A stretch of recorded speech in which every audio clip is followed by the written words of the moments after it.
কোনো বর্গক্ষেত্রের এক বাহুর দৈর্ঘ্য 50% বৃদ্ধি করলে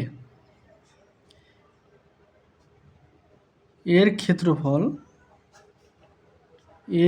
ক্ষেত্রফল শতকরা কত বৃদ্ধি পাবে? এই অঙ্কটা পরিবেশ অধিদপ্তর 2011, দুর্নীতি দমন কমিশন সহকারী পরিচালক 2020 সালে আসছে। খুবই একটা ইম্পর্টেন্ট অঙ্ক, সুপার শর্টকাট নিয়ম আছে, একটু খেয়াল করবেন সবাই।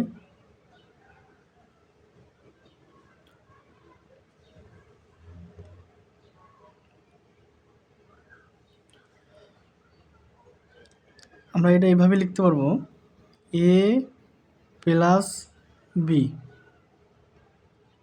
প্লাস ab ভাগ 100।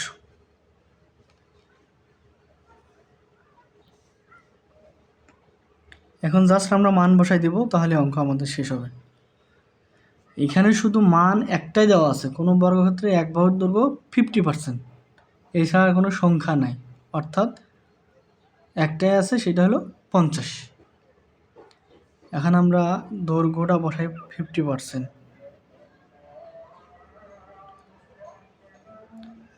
বি এখন আমরা কি ধরবো? এখানে একটা কথা আছে, দেখেন, বর্গক্ষেত্র। এখন আমরা জানি বর্গক্ষেত্রের প্রতিটি বাহু সমান, বর্গক্ষেত্রের প্রতিটি বাহু সমান, বর্গক্ষেত্রের প্রতিটি বাহু কি হয়? সমান হয়।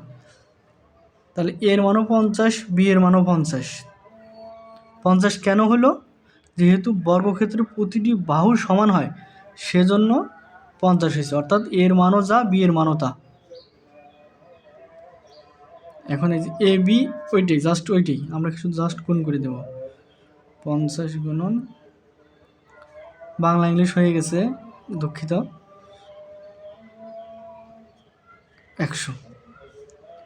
এখন আমরা এই দুটো যোগ করব, 50 আর 50 হলো 100% প্লাস 50 আর 50 গুণ করলে কত হয়? 2500, এটা আমরা সহজে জানি, নিচে হলো 100।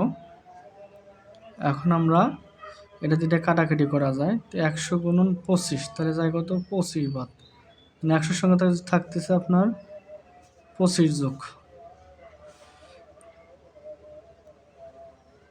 100 যোগ 25, এটাই আমাদের উত্তর।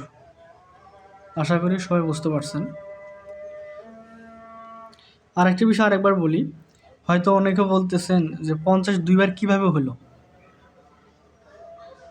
বর্গক্ষেত্রের প্রতিটি বাহু সমান হয়, এই জন্য এ ও বি এর মান একই।